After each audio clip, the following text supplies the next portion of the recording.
Katie Drover, the Queen of House, welcome to you on the line with DJ Insider. Hi, thanks for having me. Oh, yeah, well, thanks for coming on. It's a pleasure. No problem. I'm glad that the connection from Berlin is much better than the connection from Melbourne. I know this is our second time, and we seem to be winning so far. Yeah, good. And Thank God. so, how are you going? Yeah, really good. Really good. It's sunny outside. I don't know if you can see it from there, but Yes, the old European sunshine. yeah, it's amazing. It's just in the last week it's gone from being like 15 degrees to like 26, and the entire city is Oh, outdoors and everyone's just sunbathing. everyone's sunbathing, and you just, when you're walking down the street, you see people just facing the sun with Oh, their yeah. eyes closed, and it's actually a really magical time. So I hear a lot of locals saying it's the best time of year in the Northern Hemisphere. So Oh, nice. yeah. Spirits are lifted. All right, well, so you're in Yeah. Berlin now, but before we get on to that, Katie, let's talk about, obviously you're from Melbourne and we miss you but big time at the minute. Oh, I miss you guys too. But can you tell us how you started DJing over here and where your first musical influences came from? Yes, I can. I can give you the short version. So my first musical influence, technically, actually, was my grandmother, who was a an op shop aficionado and slash hoarder of things, of all things antique. And so when I was about 3 or 4, she bought a piano, and I don't know, had some grand ideas that I was going to be some virtuoso. Anyway, so she bought my mum this disgusting rundown old piano from an op shop that has no tuning, sounds terrible. And anyway, that was my first introduction to musical instruments, and from then on in, my mum got me to do lessons just so I didn't sound like something was dying in the living room.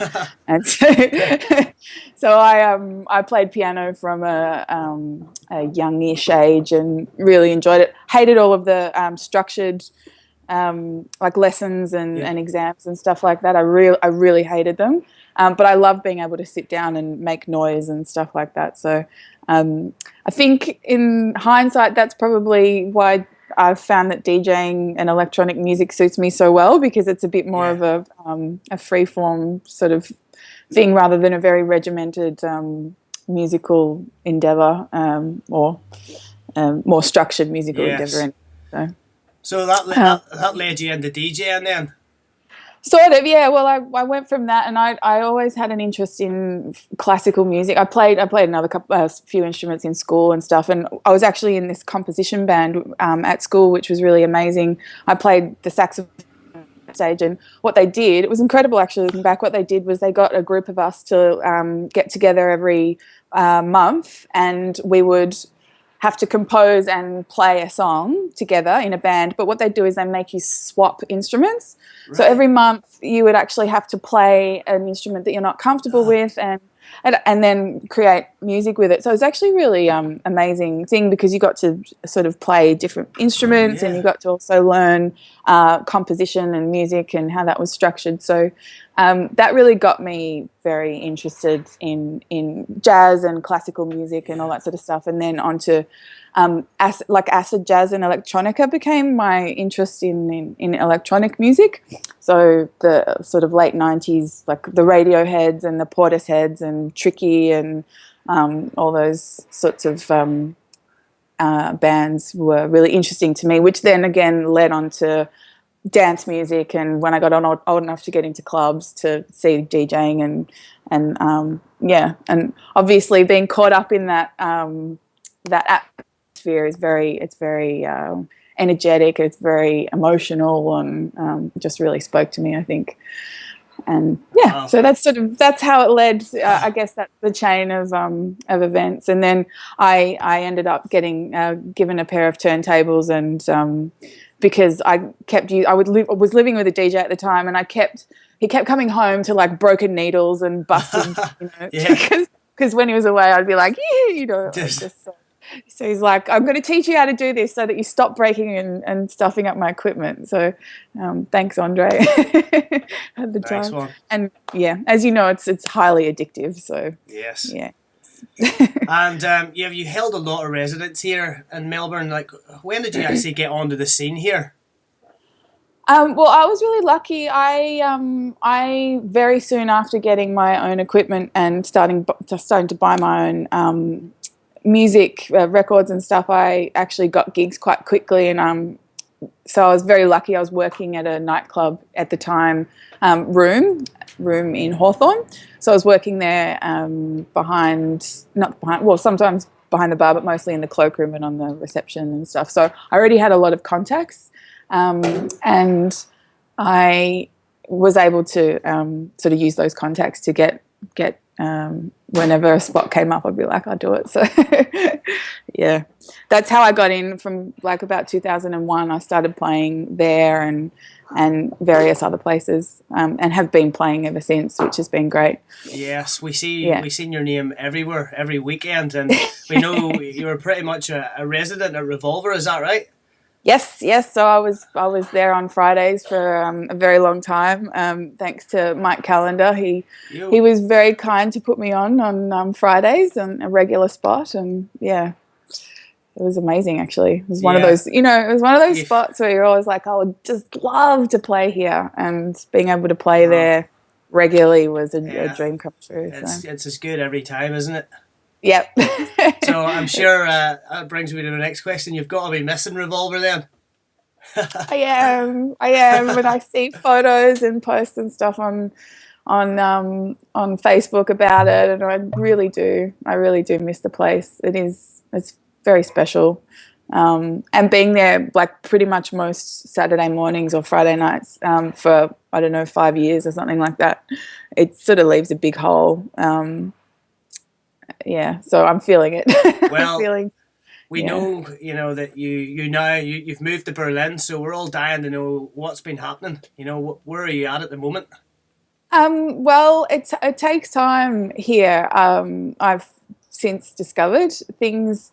I've spoken to a few people actually who've done the move and come over, and a lot of them say that it's such a different environment musically and creatively that you have a bit of a period of having to reassess your style and your influences and all that sort of stuff. And you're surrounded constantly by new and interesting things. So sort of like you have a period of like, what do I want to do? And there's so much that's able to be done here, like because it's such a much bigger scene here. There's so much more possibility, I guess, or maybe it's just much more local or whatever it is. So I think a lot of people go through that sort of period of a change or just being influenced by different things and having to think about what they want to do. So yeah, at the moment, that's what I'm doing. I'm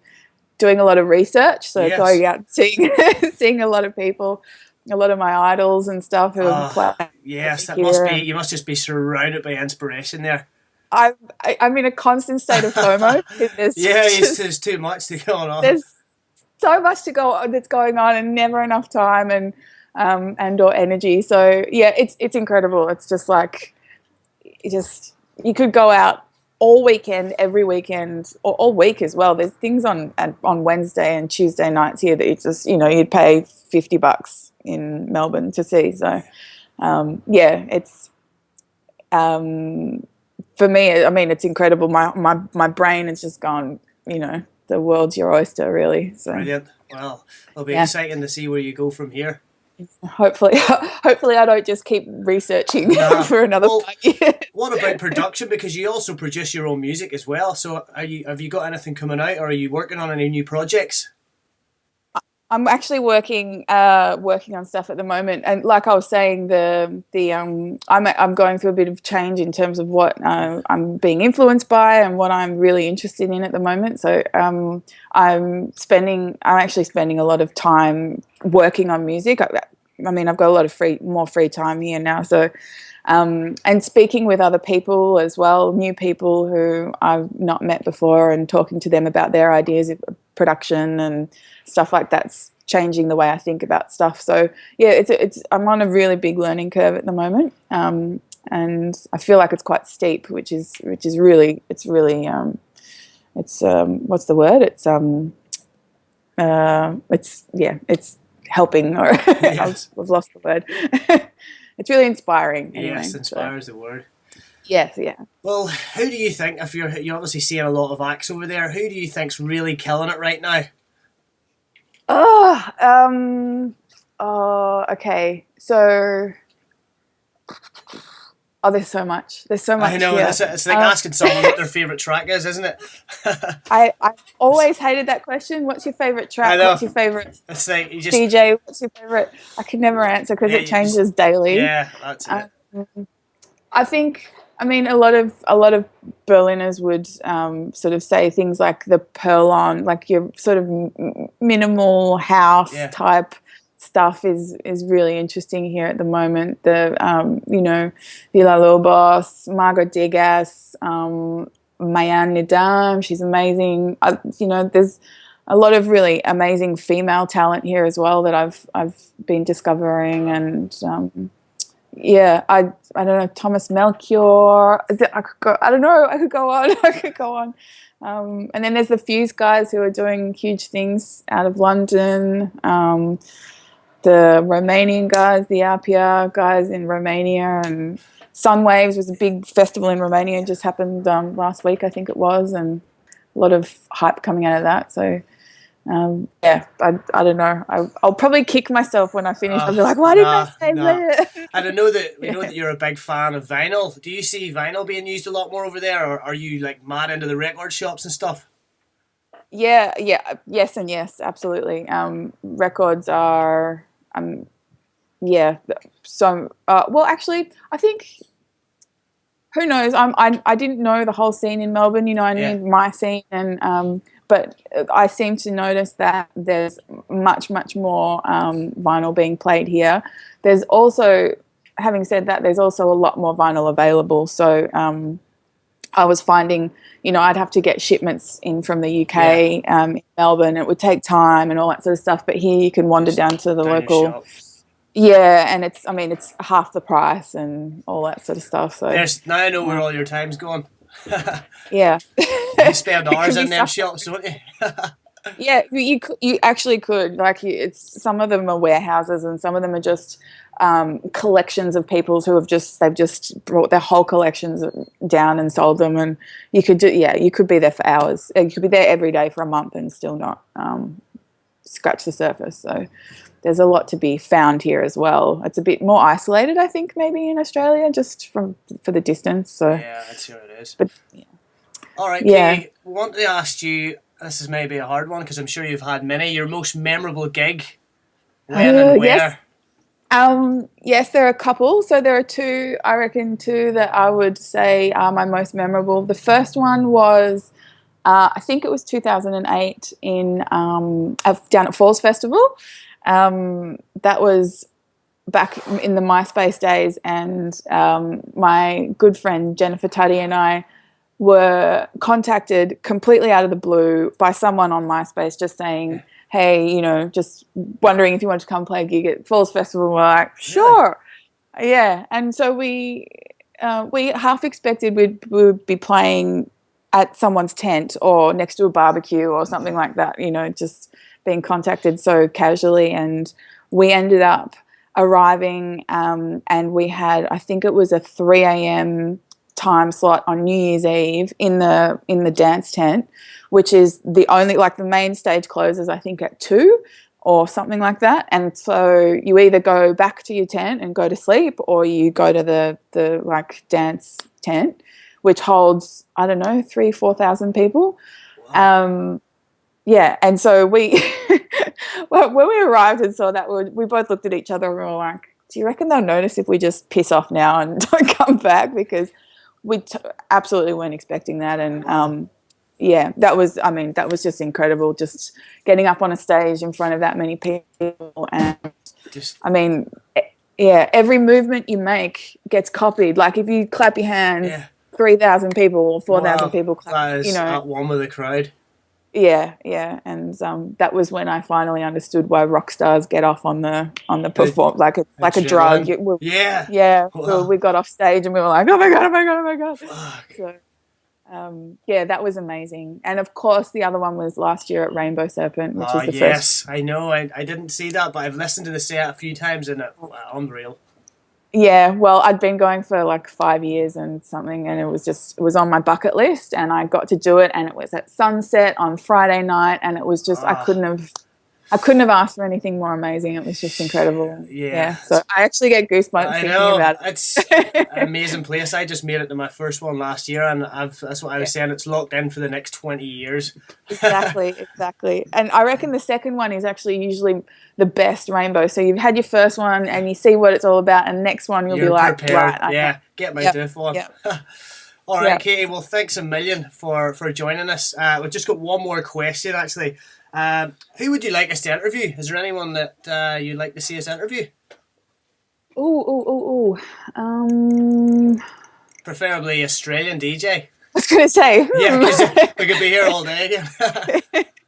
um, have you done like a Spacey or a Bugs or a No, Sunshine? I there's. think I yeah, believe the guys they're in talks at the minute to try and get some yeah, of these guys, but yeah, that's they would be pretty special either or all yeah, of them. yeah. Because you've done Mike. I saw that. Yeah, Mike was great.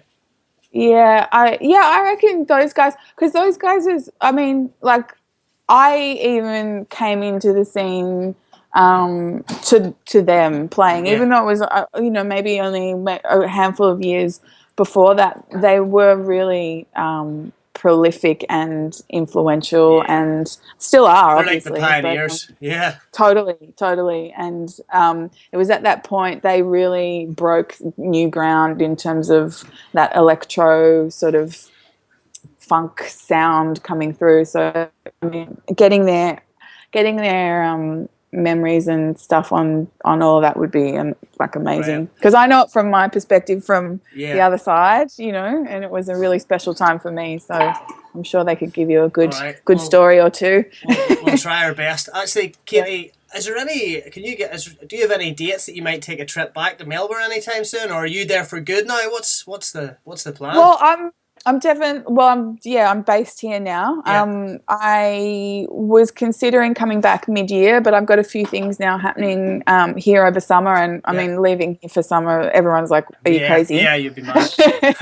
But I'm definitely coming back for a couple of months over Australian summer. So I'll Yeah. be there probably. I'll be there from Subsonic Festival, which is early December, so the first week of December Right. till hopefully Rainbow. I might Rainbow. just Nice. I'll stay until January. So definitely over Christmas, New Year's, I'll be back. But other than that, no plans. All right. Well, we look forward to seeing you then, Katie, and Yeah. wish you all the best in Berlin. And thanks a million for coming Thanks. on the line with DJ Insider.